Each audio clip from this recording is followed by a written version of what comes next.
અમે કોઈ બધા પોલીસ પર આક્ષેપ નથી કરતા, પણ જે પોલીસ અધિકારીઓ, જે આઈપીએસ અધિકારીઓ ઉપરથી નીચેના પોલીસ અધિકારીઓને આદેશ કરે છે, એમને પણ આપણા મંચ પરથી મારે વિનંતી છે કે જે શપથ લઈને તમે દેશની સેવામાં, સુરક્ષામાં અને જનતાની સલામતી માટે તમે નોકરી, બંધારણનો શપથ લઈને નોકરી કર્તવ્ય સ્વીકાર્યું છે, એનું પાલન કરો.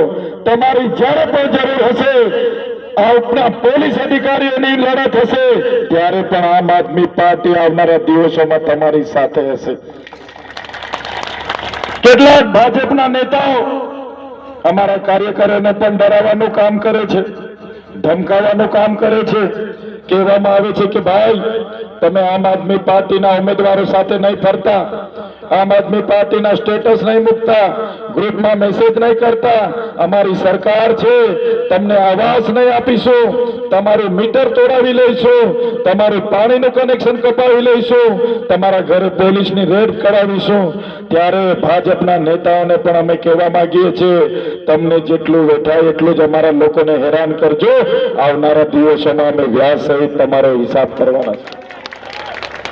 જનતા હવે જાગી ગઈ છે, ખેડૂત હવે જાગી ગયો છે, પોતાના અધિકારોની વાત કરે છે. આજે 30 વર્ષના શાસનમાં, આ ભારતીય જનતા પાર્ટી નું શાસનમાં આજે શાળાઓમાં શિક્ષકો નથી, બાળકોને ભણવામાં